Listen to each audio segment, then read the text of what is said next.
A lot went down in episode 5, and honestly, these people had me stressed out. So, without further ado, welcome to another round of Solving the Mysteries of Fromville. I'm your host, Selena, and we're diving right into it. First up, the town hall meeting. I was very excited that finally they had came to their senses to have a town hall meeting, and I know it was revolving around Tabitha, but I thought maybe these people will start talking about what they have seen, what they have experienced, and try to figure out how to leave from the town. But I have to admit, it left me a bit disappointed. Let's talk about the way people went after Boyd during the meeting. Boyd has done nothing but try to save and protect these folks.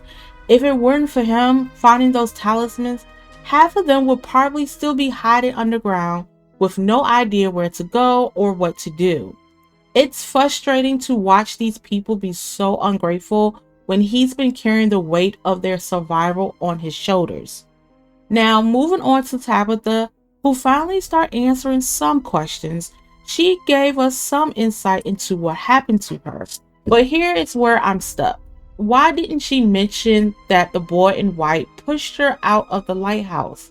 That's such a critical detail, and I don't think the others would have thought she was crazy.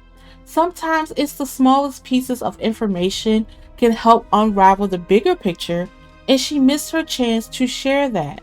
Meanwhile, Henry could have spoke up about his own encounter regarding his wife Miranda and what was there at the park, but he kept quiet too. I get it. These people are tired, they are frustrated, they want to go home, they want to be with their family, but still we need some answers. And then there's Fatima and Ellis. I've never thought they get on my nerves, but they did. This episode, Ellis especially, boy is your father, and instead of supporting him in that town hall meeting, you're just sitting on the sidelines. And then Fatima had the nerve to tell Tabitha, well, why you didn't go to the police? Why you didn't tell someone that we're stuck here? And I'm like, Fatima, you have the nerve to talk while you are carrying a demon spawn in your belly. And so she should have set her butt down and kept quiet. Fatima, on the other hand, finally reveals what's been going on with her. Will Ellis tell Boyd or Donna what's going on with Fatima? Is Ellis going to have Fatima see Christy? I have a feeling there is maybe an ultrasound machine in that new ambulance that would make sense since Fatima is pregnant.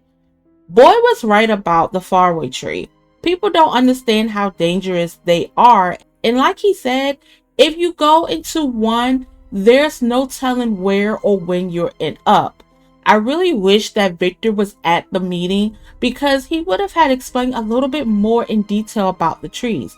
But I get it, he had to process regarding his father and how he is going to approach him for the very first time. Now, let me ask you this. Do you think Boyd was wrong for snapping at Acosta?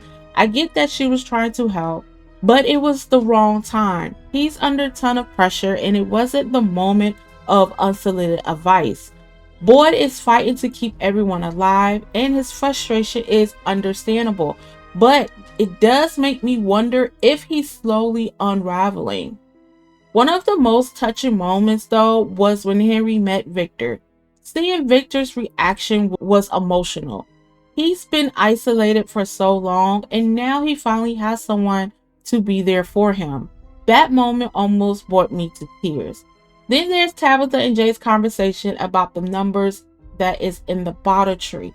Now, what if those numbers had to deal with coordinates, possibly a way to escape the town? It's an interesting theory and it got me thinking, what if the numbers are tied to a specific location outside the town or maybe the past events that happened there? It could be the key to solving the mystery of the town's curse. Speaking of mysteries, Dale's decision to jump into the faraway tree was classic Dale, arrogant and foolish.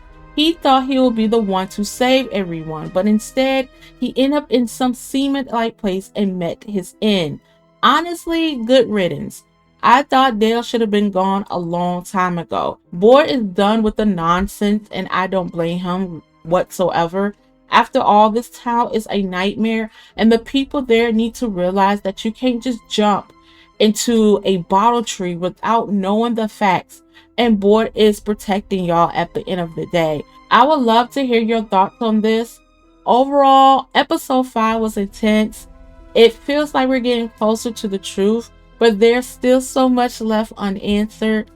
I enjoy every bit of it, including the story, the characters. I enjoy the emotional roller coaster when it comes to Boyd, Donna, Fatima, Ellis, Jade. I love that dynamic because we are able to see what they're going through and how they're experiencing individually as a character, and how they are trying to find ways to leave from the town, or they're dealing with a lot of personal issues. And so that what makes me enjoy this show so much, and I always look forward for each episode to come out, because this is one of the shows that it is a mystery and a thriller, but it's also keep that horror elements in when it comes to the story. And so let me know what you guys think. I would love to hear your theories, like I said, about this episode. Thank you so much for watching my channel. Make sure you like and subscribe, and until then, see you later.